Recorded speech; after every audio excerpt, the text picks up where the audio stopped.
There was news last week that this really popular social media boxer, we all know who he is. I mean, if you don't, like, God bless. I don't want his name, like, in this. Like, I don't want it to be in the captions. I don't want to, like, I don't want it to be in the algorithm. But this guy's really known for his, like, just really far right, like, very misogynist views. And he has a podcast, and it's kind of like that vibe of, like, little boys especially being on TikTok, falling down this, rabbit hole of all this super misogynistic, just really far right content, and then, like, those are their beliefs, and then they all, like, hate women, and it's just, like, really scary. So this guy was arrested over the weekend, and there was a picture of his website where basically he was admitting to how he, like, traffics these women.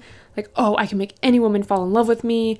Basically explaining his, like, manipulation. It was just really sickening and gross. As funny as some of the memes are of him, and, like, oh, he acts so, like, I don't know, flamboyant almost. Sometimes it's, like, very odd. This is, like, really gross and scary. I think he was holding some women hostage, and there was, like, R-word charges and just all this really disgusting, scary stuff. That's, like, the main, like, trigger warning of, we're not really going to go into too much of, like, R-word or anything like that. But I did want to talk about and remind you guys of this book called Why Does He Do That? Inside the Minds of Angry and Controlling Men. This is a book I feel like everybody, but especially every woman, especially if you date men, but really if you have, like, any interaction with men, if you had an abusive father growing up, or just abusive men in your life, or maybe you suspect that they were abusive. And I think just for education as well, like, I really think everyone should read this book, because even if you don't experience it, you never know if your friend might be going through something, and this book just has so much information, signs to look for, different characterizations of the different types of abusive men. This book has definitely been a game changer for me. I have talked about this before, but towards the beginning of the book, he lists all the different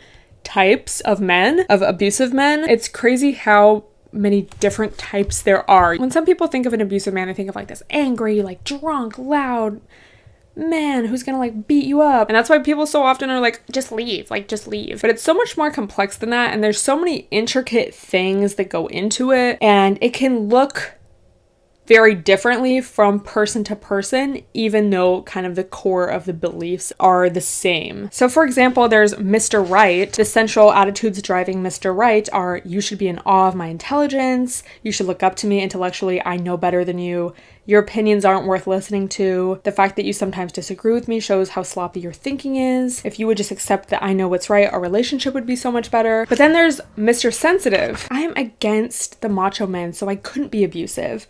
As long as I use a lot of psychobabble, no one's going to believe that I'm mistreating you. Women should be grateful to me for not being like those other men. And then there's, the mentally ill or addicted abuser. I'm not responsible for my actions because of my psychological or substance problems. If you challenge me about my abusiveness, you're being mean to me. I'm not abusive, I'm just an alcoholic or a drug addict. So those are just a few of the different examples. But it's kind of crazy. Like, when you read them and you're like, oh, I didn't know that was, like, abuse. This book literally goes through everything. So another thing I wanted to read is the power of those wonderful early months. And this is where so many people get it wrong. Like, just leave him.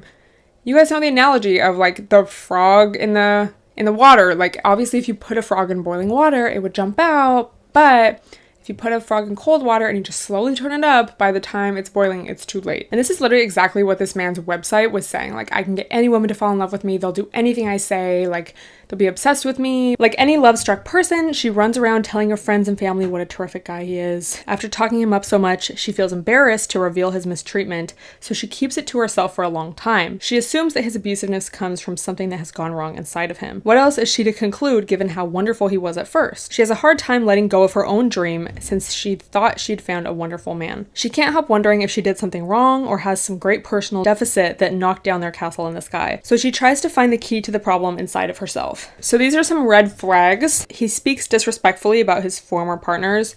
He's disrespectful towards you. He does favors for you that you don't want or puts on a show of generosity that makes you uncomfortable. Love bombing. He is controlling. And this begins so subtly, you guys. Just saying little things like, oh, you shouldn't wear that. Shows a hint of impatience when you resist his recommendations. Is a little negative about your family or one of your good friends. Starts to pressure you to spend more time with him or to quit your job or to get a better job. And acts bothered if you don't share all of his opinions. You are not crazy.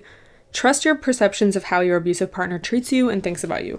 So that's just like a little taste of what this book has to offer. But again, I would really recommend it. And I think one of the most important things, again, is to trust your own feelings.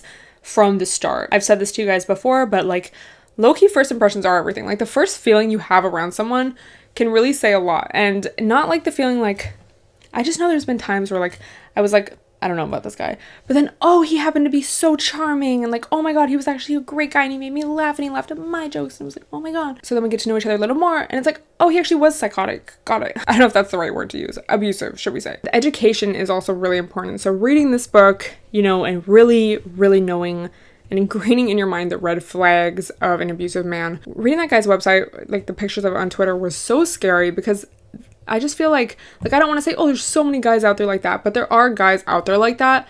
And if you don't know what to look for, like, obviously, you know, you're going to be entrapped because they're smart. They know how to present themselves as this perfect guy, and they use your own mind against you. You know, they're going to make you doubt your own intuition and feel crazy. The embarrassment and the shame that goes in that, like, it's so easy, of course, to be like, I would just leave. Oh, I would tell my friend. But you're not in it, you know, like you haven't been mentally manipulated to that point where like you don't even trust yourself. Definitely read this book, y'all. It's so important. If you literally know any man, read this book. And at the end of the book also, it talks about how to get out of a relationship safely. So again, it's like really like the full package, you know, not spons, but I just like, I was so shook when I read this book, and I feel like it has helped me so much in dating. Great resource if you are single and dating, because just knowing those early red flags, the early warning signs, you know, if you're like going on a first date with someone, you know what to look for. Isn't it just exhausting to date sometimes when you're like dating men?